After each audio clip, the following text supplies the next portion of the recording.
In this example, I'm going to use Monte Carlo integration to do a double integral that's similar to a problem we looked at before, but the bounds are going to be a little bit different.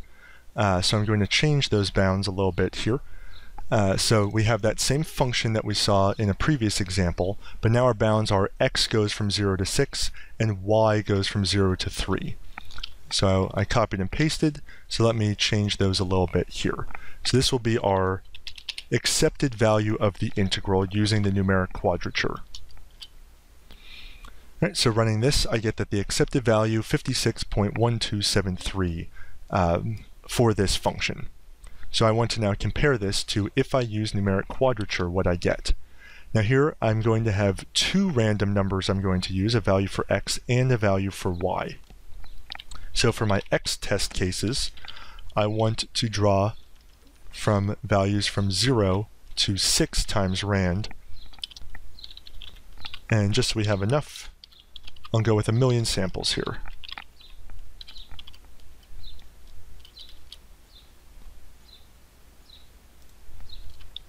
Samps equals.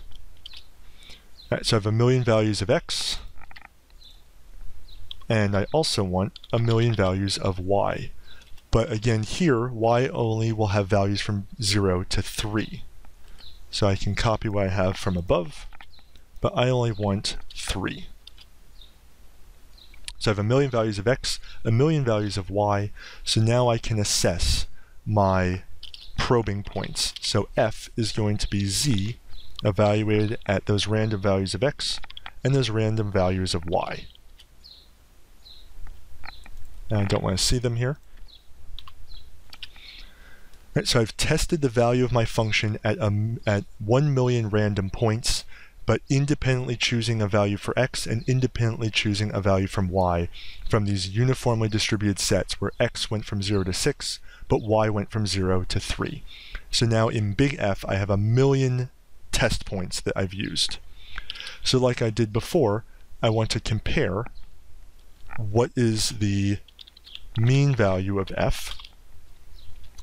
So that's the average value of my function, but I need to multiply it by, in this case, the area that I'm testing my function in.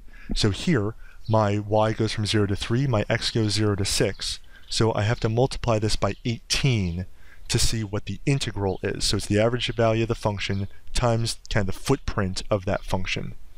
And I'll call this my final estimate to my value.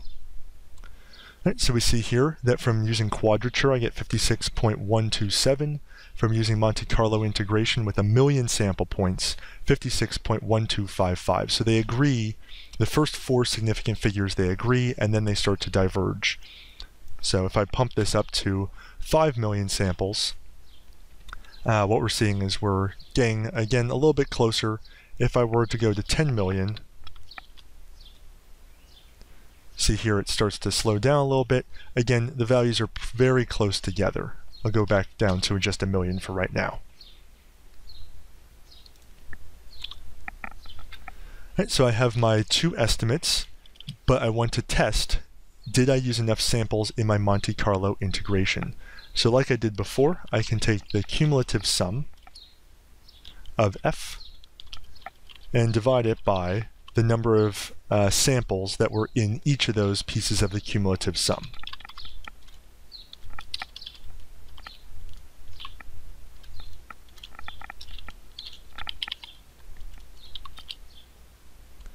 And so I have IE, my estimate of the integral as time goes on, and I can take the semi-log plot of that.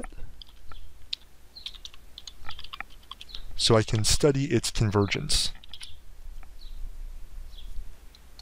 And I want the grid.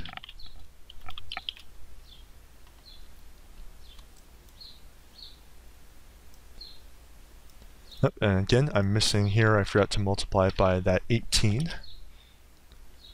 Right, so now we're getting those values. So you see here, we're overestimating. We then start to underestimate, but as we add more and more samples, we're getting closer and closer and closer to that accepted value of 56.1273. So here, just kind of picking it out, it looks like it really flattens out by the time we get here. So about 10 to the 5th samples is enough to see that we have convergence in this particular plot. And looking at the time it takes here, I want to see how long does it take to do the quadrature. So T1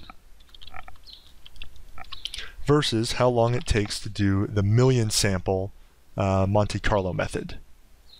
So in this case, it's over here.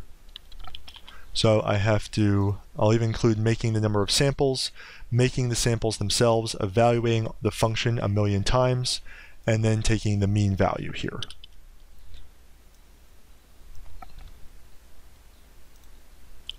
And then I want to see the difference between the two.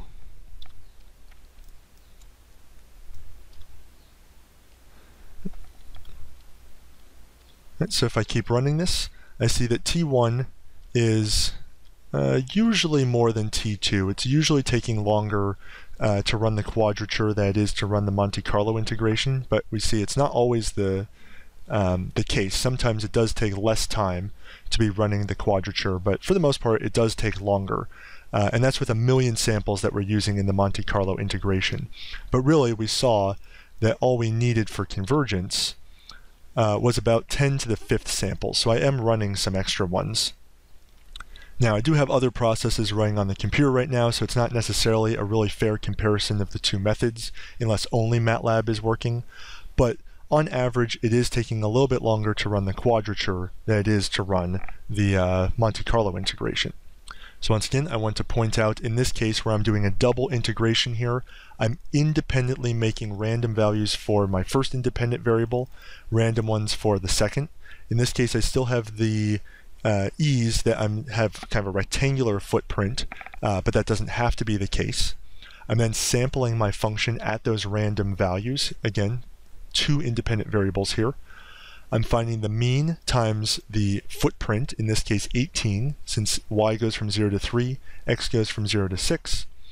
And then I'm looking for convergence. In this case, I do have an analytic method or a quadrature method I used, so I do know it should be converging to about 56. But in general, if I wasn't able to run quadrature, I would see that since it flattens out around 10 to the 5th, then that would be kind of the accepted value I would be using for this case.